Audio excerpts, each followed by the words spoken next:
So I'm going to talk about. Wait. Yep. You ready? I'm ready. So I'm going to talk about the advantages and disadvantages of using design experiment and observational study. Should I put it right? No, to the right. The right. Okay.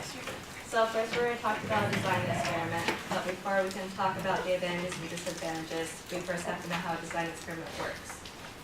So we're going to look at this by looking at teaching methods. Let's say a teacher discovers a new teaching method and she wants to see if her students will score higher on test scores by using a new method versus her old method. So she decides to do her study just on her students, but to do so, she's going to need to split her students up into two different groups. Before she can split the students up into two different groups, she needs to consider if there are any other possible confounding variables that might affect her results. So if you look at the chart on the screen, you can see that confounding variables can affect our outcome. For our example, our outcome is going to be test scores, which is our dependent variable, and our independent variable is going to be the teaching method. So let's say the teacher decided to split her students up into groups by having the front classroom, or front half of the students in one group, and the students in the back of the classroom in a completely different group. A possible confounding variable by this is that the students in the front half of the classroom could, by chance, adversely score higher on test scores than the students in the back half of the classroom. So to account for this, she would need to use random selection to make up for this. Alright, so now she has her students split up into two different groups. One group is going to be taught using the previously used teaching method, and the other group is going to be taught using the new teaching method. Now, the benefit of having the two groups is now you can compare the two test scores between both the methods. And you can plot these test scores on a graph. So by looking at this graph, we can see that the new teaching method caused students to have higher test scores than the old teaching method. So that's how a design experiment works. Some advantages is that you can control confounding variables by using design experiments. And by controlling these confounding variables, you can claim cause and effect because you know that no other variables are affecting the outcome of your results. And also, your results can be checked by others, so that's with validity.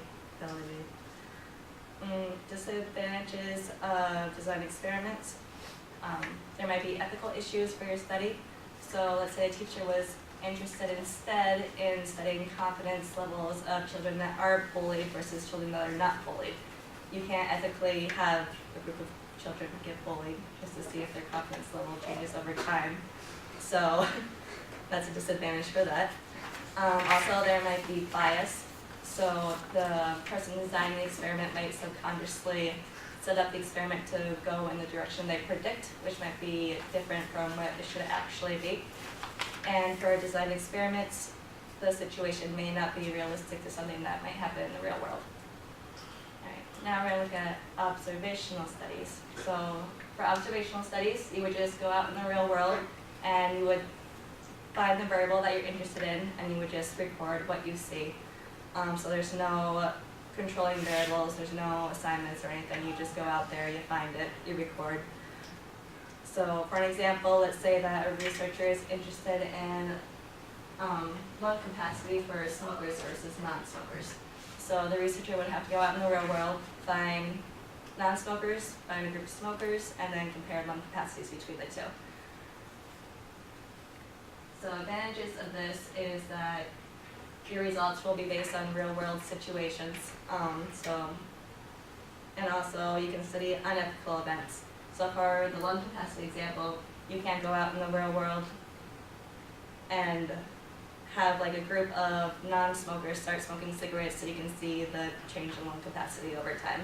But by doing an observational study, you're able to look into this more.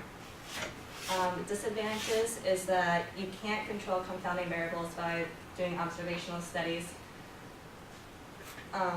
Because of this, you cannot claim causation because you don't know if any other variables are affecting your results, and the study can be very time consuming because you have to go out in the real world and find the variable that you're interested in. That's it. Thank you.